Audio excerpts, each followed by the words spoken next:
আজি শহীদ কনকলতা বৰুৱাৰ জন্ম শতবাৰ্ষিকী।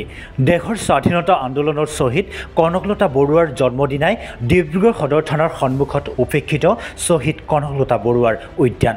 পৰিত্যক্ত হৈ আছে দেশৰ স্বাধীনতা আন্দোলনৰ অগ্ৰণী সেনানী বীৰাংগনা কনকলতা বৰুৱাৰ উদ্যান।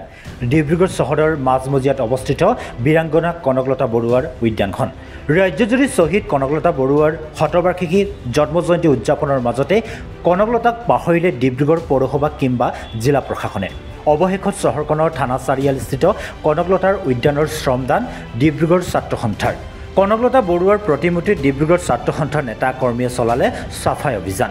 ছাত্ৰ সন্থাৰ স্পষ্ট মত, অসম তথা দেশৰ কোনো শ্বহীদক নাপাহৰে আছুৱে। ইফালে সন্ধিয়া কনকলতাৰ উদ্যানত বন্তি প্ৰজ্বলন কৰিব ডিব্ৰুগড় ছাত্ৰ সন্থাই।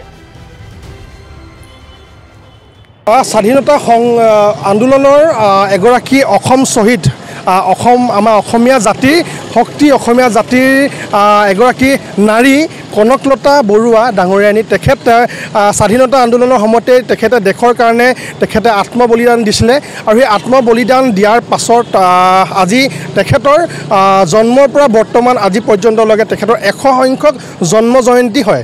আৰু সেই জন্ম জয়ন্তী উপলক্ষে সমগ্ৰ অসমতে অসম চৰকাৰৰ সাংস্কৃতিক আৰু পৰিক্ৰমা বিভাগে শোণিতপুৰ জিলাৰ বিশ্বনাথতো খুব ধুনীয়াকৈ ধুনীয়াকৈ তেখেতৰ সোঁৱৰণিত অনুষ্ঠান আয়োজন কৰিছে। কিন্তু আমি এই শ্বহীদ কনকলতাৰ যি প্ৰতিমূৰ্তি ডিব্ৰুগড়ত অৱস্থিত, সেই অৱস্থিত প্ৰতিমূৰ্তিত কিন্তু আমি জিলাৰ প্ৰশাসনৰ ফালৰ পৰা কোনো ধৰণৰ তৎপৰতা বা চাফ চিকুণ আমি কৰা দেখা নাপালোঁ। সেই গতিকে আমি ছাত্ৰ সন্থাই যেতিয়া যোৱাকালি এইফালে যাওঁতে দেখিলোঁ যে কনকলতাৰ প্ৰতিমূৰ্তিটো খুব লেতেৰা আৰু আৱৰ্জনাৰে ভৰি আছে। কাষতে পূৰা আৱৰ্জনাৰ পৰা মানুহে পেচাব কৰে, দুৰ্গন্ধ, এনেকুৱা অৱস্থাত এই শ্বহীদ কনকলতা মূৰ্তিটো আছিলে, য'ত আজি আমি ছাত্ৰ সন্থাৰ সমূহ কৰ্মীয়ে স্বেচ্ছাৰে ওলাই আহি আমি শ্ৰমদান কৰিলোঁ। শ্বহীদ কনকলতাৰ এই প্ৰতিমূৰ্তিটো আমি চাফ চিকুণ কৰিলোঁ আৰু সন্ধিয়ালৈ আমি ইয়াত বন্তি প্ৰজ্বলন কৰিম। অসমীয়া জাতিৰ, অসমীয়াৰ কাৰণে মৃত্যুবৰণ কৰা অসমৰ এইগৰাকী নাৰী শ্বহীদক আমি কেতিয়াও ছাত্ৰ সন্থাই পাহৰি যাব নোৱাৰোঁ। ছাত্ৰ সন্থাই দেশৰ শ্বহীদ তথা অসমৰ কোনো শ্বহীদক আজিলৈকে পাহৰা নাই আৰু কেতিয়াও নাপাহৰে। আৰু এই ক্ষেত্ৰত আমাৰ যিটো কৰণীয়, ছাত্ৰ সন্থাই কৰণীয়, আমি কৰণীয় কামখিনি আমি কৰিলোঁ আজি।